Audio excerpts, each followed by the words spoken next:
Today I'm going to discuss when you should not be stretching your hip flexors.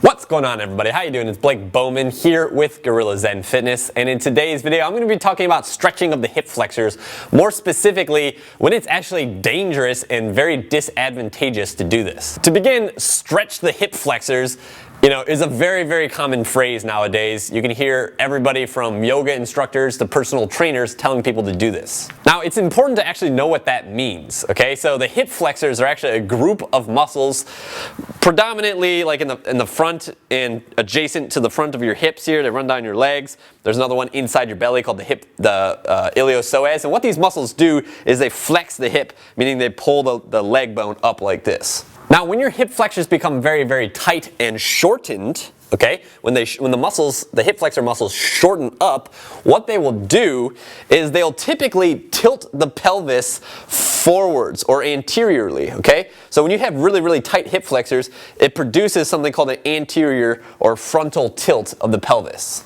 Now, that's something that's pretty common. The hip flexors can become shortened like that as a result of excessive sitting. And if you have that going on, then stretching of the hip flexors will actually be very beneficial to you. It'll help to correct the anterior pelvic tilt, and it'll help to bring some length to those muscles, the hip flexors, that are, shortened. I made a quick video for you on how to tell if you have an anterior pelvic tilt. I put that in the description down beneath this video, so make sure you check that out. Okay, so far we talked a little bit about what the hip flexors are, what they do, and what can happen when they become short, okay?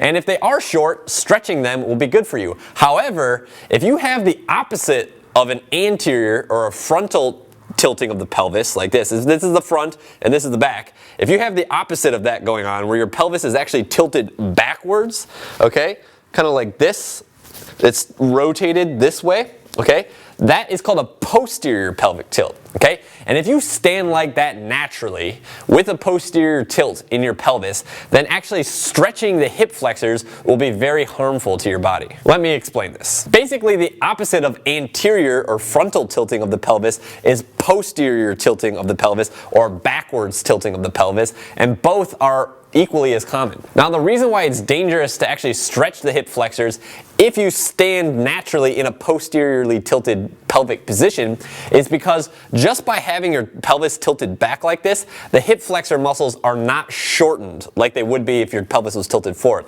They're already lengthened. They're already too long and weak. Literally, when you're actually doing stretches for the hip flexors, you can make the stretch more effective by posteriorly tilting the pelvis. So if you're standing like that naturally, then the hip flexors, like I said, are already going to be stretched and too long. Now, this can produce a feeling of tightness, okay? And oftentimes people will feel this and they'll think that they're short and tight, and then they'll stretch the hip flexors. But that tightness is really coming as a result of the muscles being pulled too taut, okay? So they're tight because the two ends are being pulled away from one another. It's like grabbing a rope from two different sides and pulling on it in opposite directions. Yeah, the rope is going to be tight and taut, but it doesn't need to be stretched anymore. It feels tight because it's overstretched already. So basically, if you stand naturally with a posterior pelvic tilt, which is the opposite again of that frontal tilt, if you have that frontal tilt, that arch in your back will be excessive, your gut will be sticking out. If you have the opposite of that, where your pelvis is like tucked underneath you like this, you have a very flat low back. Okay, if you have that going on and you stretch the hip flexors while you have that, you're stretching on a muscle that's already overstretched in the first place. Over time, this can damage the muscle and lengthen it even more, allow your pelvis to posteriorly tilt even more, which is just going to cause a plethora of different issues and injuries in the future. Maybe you have this going on. Like I said, oftentimes people with this posterior tilt of the pelvis will feel tightness in their hip flexors, and then somebody will tell them to stretch their hip flexors, and they'll do so not knowing that the tightness is coming from the hip flexors already being overstretched, okay? So people in this situation will typically have to continuously stretch and stretch their hip flexors, and their problems won't get any better. They oftentimes usually get worse. So they'll overstretch their hip flexors, and that will kind of create a little bit of inflammation in there, make them feel even more tight. Then the next day they stretch them some more. They get stuck in this cycle of going in the wrong direction towards fixing their problem. Just remember this. If you look at yourself in the mirror and you see that the front part of your pelvis here is like higher up than the back of your pelvis, and your low back has like no curve in it, then you probably have a posterior pelvic tilt, okay? And if you do not want to be stretching the hip flexors. I hope this video was helpful for you.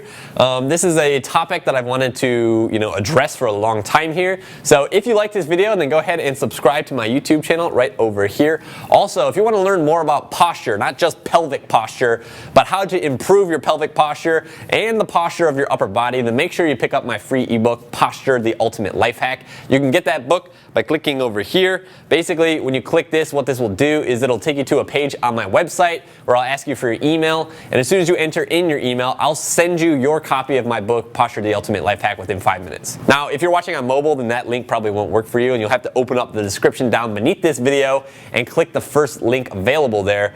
That link down there, as well as this link, will take you to the same page on my website. Lastly, if you want to hear me speak about anything specifically that you can't find a video on, then let me know in the comments down below. Make sure to like this video and give it a, share it to your friends, and I'll see you next time.